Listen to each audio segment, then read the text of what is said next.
LaDawn Taylor. This is my Harlem story. Impossible things are happening every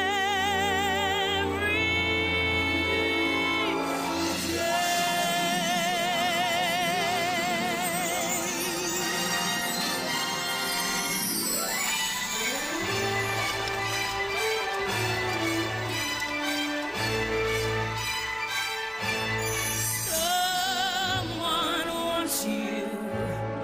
You know who. Now you're living. There's music in you.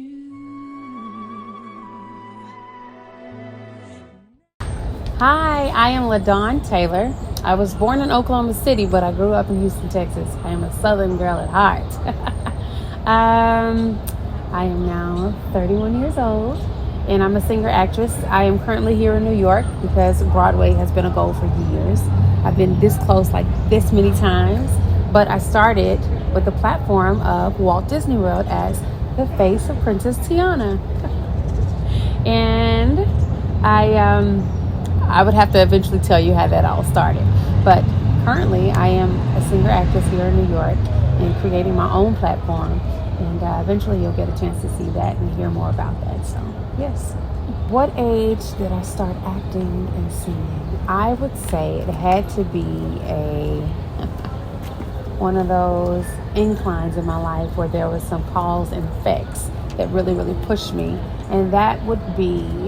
I was having some hard times with deciding what path I wanted to take, because I was the first person in my family that graduated from college.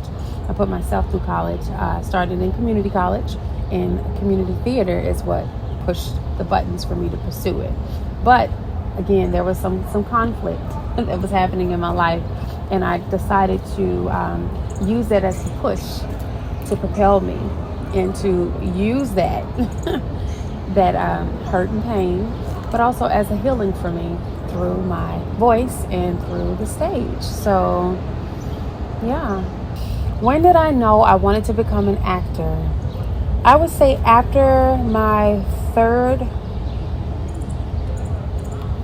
the third time I saw a Broadway, like a national tour, and I cried. And something inside of me just felt like it connected with my heart. And I felt like I need to start preparing. I don't know how I'm going to do this. I don't even know where to start. But I'm going to try it. And it was funny because I'm going to say that was way back in 2006. The first time I actually saw a show. And then... when I was leaving from the show, I seen this really, really tall, striking guy come out the back door. And I just immediately was like, great show. And he's like, thank you. How'd you know? And I was like, I can tell. And he's like, did you enjoy it? And I was like, yeah, it was incredible. Like, I'm still shaking because I'm so emotionally feeling like I'm happy that you're even here. And he was just like, well, let me introduce you to some of the cast members. Follow me backstage. He took me backstage, and I see the little Simba back, like bouncing off the wall. And I thought that was so cool. But just to see everything backstage and meet the director, I was just intrigued. And I was like, wow. And then I asked him, what do you have to do this? And he said, well, you have to prepare. And you have to take voice classes. You have to get into acting classes and train yourself. And then he said, and get some pictures done. And I said, okay, I can do that. And he said, great, well, best of luck and nice to meet you. And I was like, nice to meet you. So, yeah. How does one build confidence in an industry that is so competitive, or resilience in a way? How do you keep going? How do I keep going? Honestly, I just can't stop. I've come this far. I'm in my 30s now. Like, you can't ever give up, because if it's your true heart and you feel like you're called to do it, you keep finding any door, and every door that closes, you gotta know. Like, if anything, for me personally, I feel like it pushes me even though to know that I'm getting closer, especially if I'm doing the work. Now, currently. You know, the world has been opening and closing with this pandemic. Now the Broadway and the stages, international contracts, cruise lines, everything are presenting themselves now. So now I'm in the in-between stage. And in the in-between stage, I'm like, what do I do? Because I see a lot of my friends getting projects. Support them, I commend them, but dang God, what about me? You know? But then all I can think of to keep myself motivated is keep working on Dawn, keep working on my craft, keep taking voice lessons, keep taking acting classes, gain all the skills that I need, keep working on myself physically to get in the best shape that I can, vocally, physically, mentally, preparing myself for what's to come, you know? So, yeah, don't give up. How do I continue to elevate and motivate myself? Just keep encouraging myself that I have all that I need. It's just the right opportunity, the right door will open up when it's time. Just keep preparing, like I mentioned. Keep preparing, keep working on my craft, and don't be afraid to reach out. Don't be afraid to send emails. You have to be bold in this industry, you know. Like, it's not. If it is annoying to somebody, then there's got to be somebody else, you know. But also be patient and go easy on yourself. But do the best that you can for your craft and for yourself. What skills does it take, technique-wise, for you to become a great actor or actress? Being confident. Like recently, I had an audition. I was in California, and I had got a casting email from the casting here in New York. And immediately, 2 days later, I had to fly back because I was called back for a show that I had no idea that they were actually looking for people. But it was definitely, it motivated me to get in it, even though I wasn't 100% prepared. But something that I did do, they sent me the material, they sent me the script, they sent me the lines, and I worked on it as much as I could, even though I wasn't off book, meaning I wasn't fully prepared or memorized. I went in, did as much as I could. I made sure I got the song down that they sent me, and at least had my own personal song that I needed to sing for them. I went in, and when they got that and seen me in person, that's what it is. It's showing up. That's actually the answer. It's showing up. But once I got there to that room, I gave them the voice, and I showed them confidence in that. I wasn't 100% confident in the words and the script that they gave me, but they were like, you know what, we like what we see. What we're going to do is bring you back. We're going to bring you back in 2 days, so you know that you're 100%, you know, at least you feel pretty good about it, and we are so happy to have you here. But the answer to that question is to show up. So institutional, comparing the difference, basically, is one institutional compared to real life more important as far as the industry? To me, I would say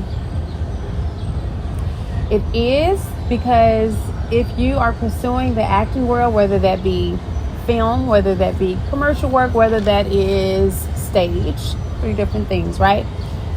You need as much skills, as much training as you can. Like, you may not be the best dishwasher at home, but if you work in a restaurant and you're the dishwasher there, you gain the skills of actually being trained and listening to people and following the rules in order, you know, just the idea of taking direction is what's important.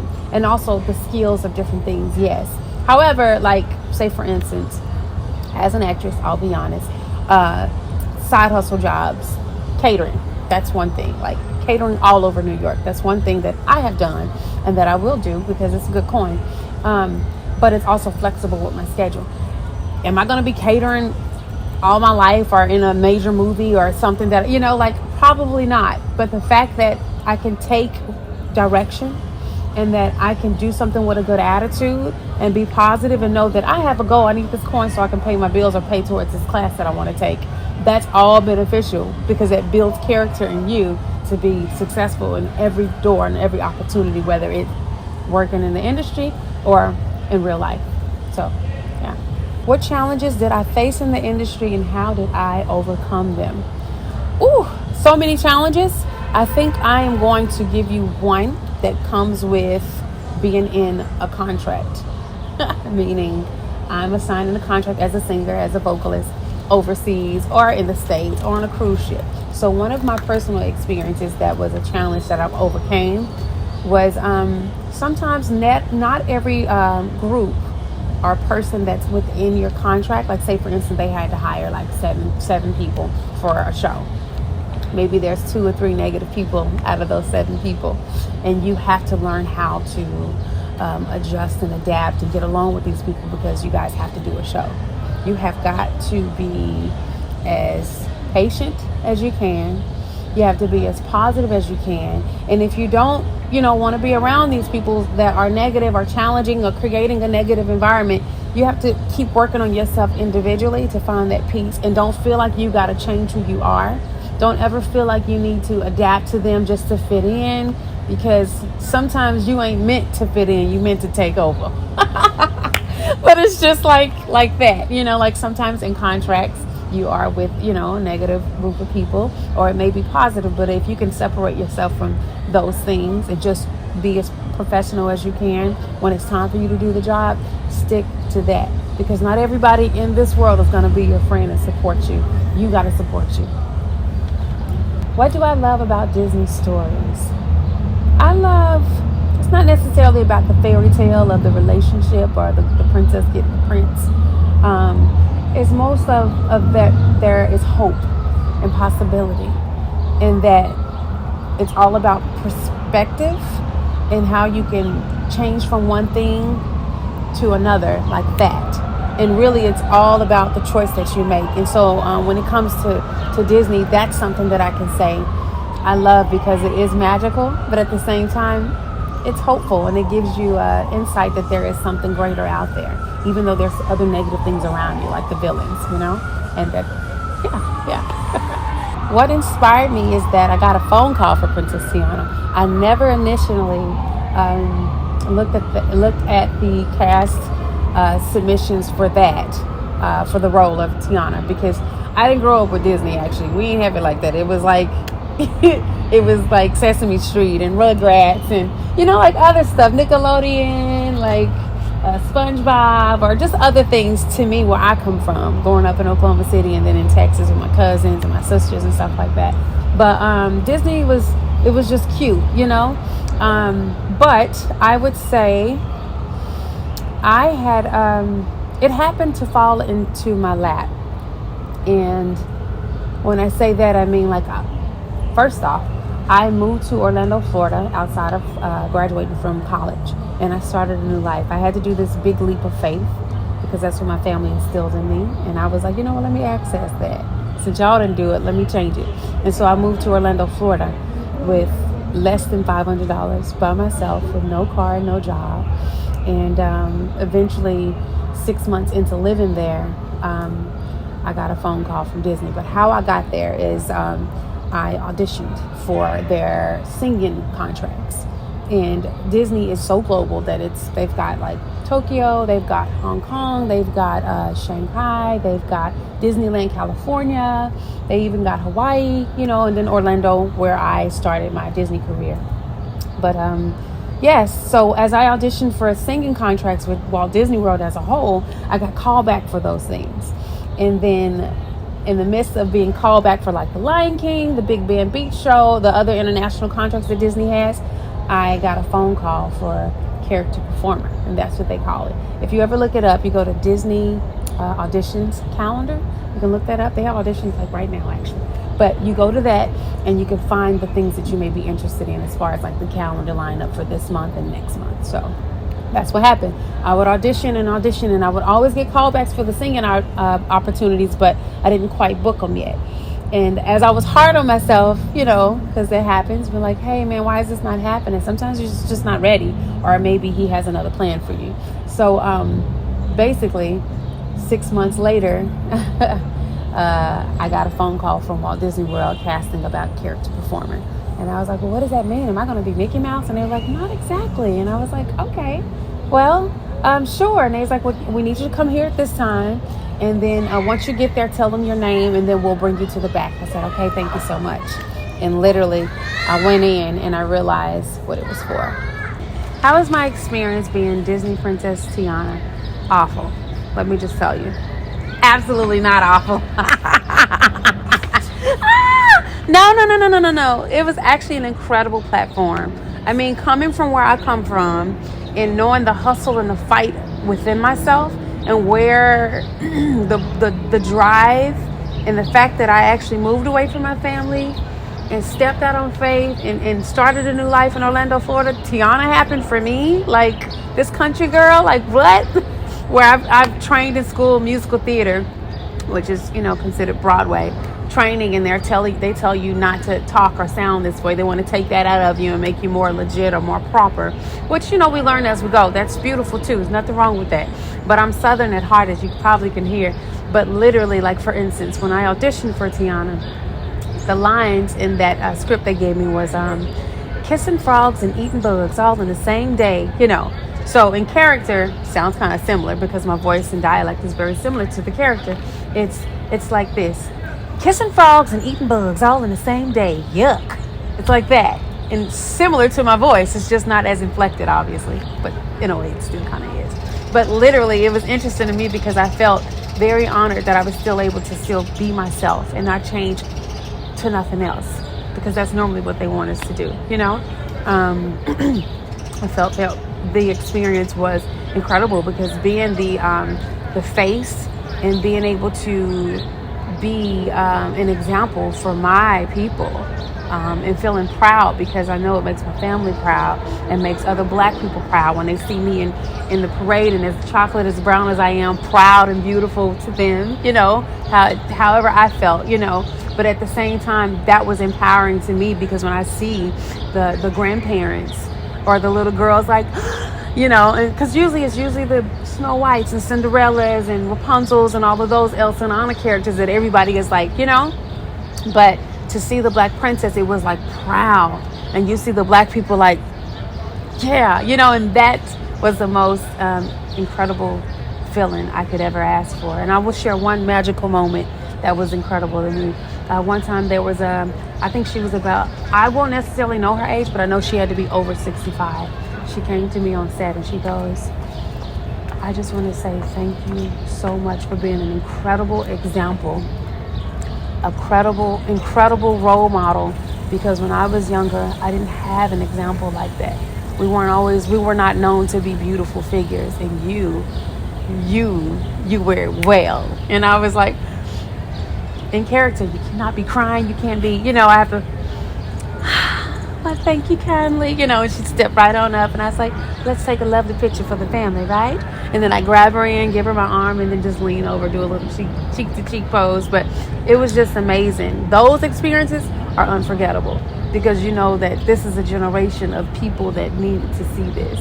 And this is a grandma that came to see, and she's with her grandbaby. When you go to Disney, if you ever experienced it before, whatever age you are, you turn into that 6-year-old to that 5-year-old. That's why it's not just for kids, because it's your inner kid that it speaks to as well. But my experience was incredible because not only was I just doing like meet and greets where you sign and take pictures, I was doing the parades. I opened parades, closed parades, moved to another country and opened a brand new show. Gave me the opportunity to travel the world. I lived in Hong Kong, Asia for 2 years. And then I was the face of Tiana, where that culture doesn't even exemplify chocolate. They like, what? No, they walking around in Asia with umbrellas. You know what I'm saying? Because they don't want to get darker. But here I am, proud, bold, black, and beautiful. Like, I'm the Black Princess of America here in Asia, in Hong Kong. So that was an incredible experience. And to be a singer as Princess Tiana. Maybe I'll give y'all a little snippet. But yes, I'm happy that finally my dreams actually did come true, because initially I was auditioning for the singing contracts. And it took me 3 years of the auditions and to also be seen as LaDawn, as my face, as Princess Tiana, and then finally get the platform to be a singer as Tiana as well too. So it's incredible experience. Well, what brought me to New York City and what I am looking to achieve is I am achieving it. I honestly can say, as I mentioned, I'm a singer actress, and when I lived overseas in Asia, in Hong Kong, they have a huge transportation, transit system like New York does. And I knew that if I can go to another country where they speak an entirely different language, completely different culture, and I lived there for 2 years, most black folks don't do that. But please do it, because when you travel internationally, you learn about yourself and you engulf in a whole new culture that's worth it. It's worth it. But when I got that experience, I was like, great, if I conquer this and I can live here and gain so many different things, new people, new friends till this day, I can go ahead and move to New York. It's no longer scary for me anymore because it was either LA or New York, but I knew Broadway all along has been a thing. I mean, I got to gain commercial work with Walt Disney World. And then eventually I got my first management opportunity there. I mean, I signed up with the management company to represent me. But after living in Hong Kong, I was like, it's time to take that big leap. And I moved to New York. And I'm here. I'm singing. I've gotten into film here. I mean, I started doing like little background work here in New York, which is, it also sets you up to actually see the film world as an actress, as behind the scene though. You know, I may not be the lead there, but I'm able to connect and see and meet other talent as well. But I also became SAG eligible during the pandemic. I was featured in The Good Fight and in Godfather of Harlem. So film work. I had a manager, let him go this year, looking for new representation. But I'm singing. I'm also creating my own work now during Christmas time. During this past December 2021, I wrote my first show called, A Southern Girls Christmas Wish List in Harlem.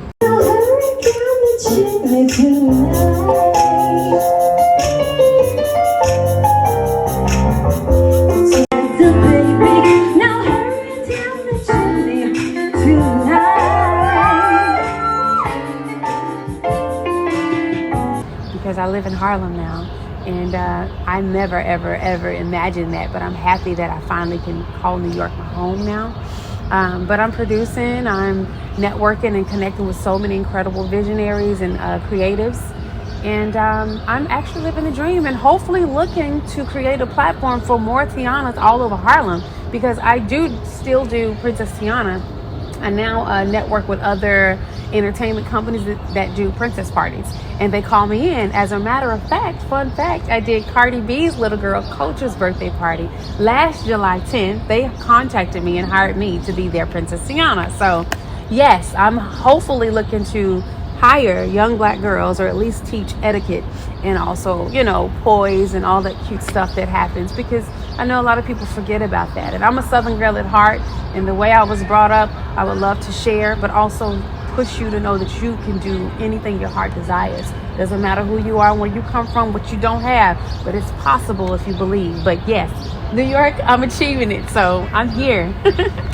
Thank you. Where do I see myself in the coming years? Well, I feel that everything that I work on today reflects my future.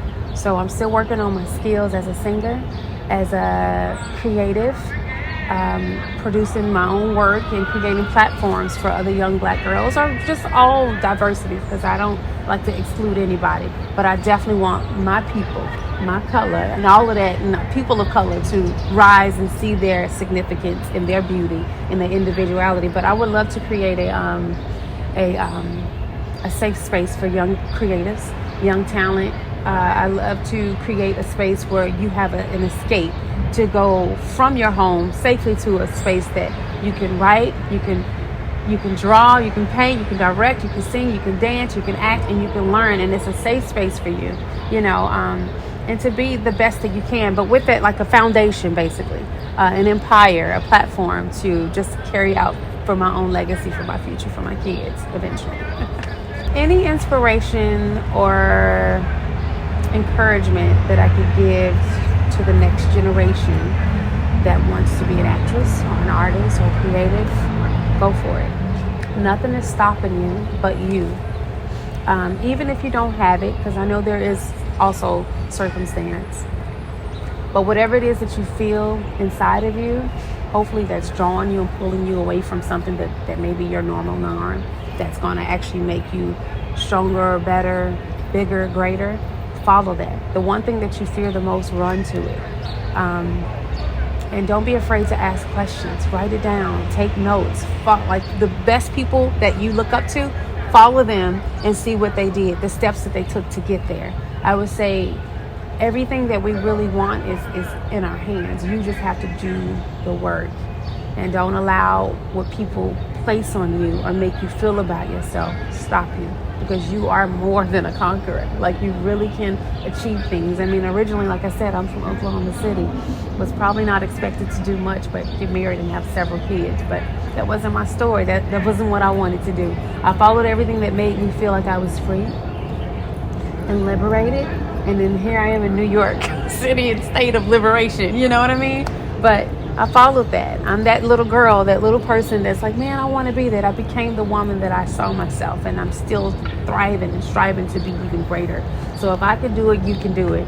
Just take one step at a time and go for it. Trust, trust, trust.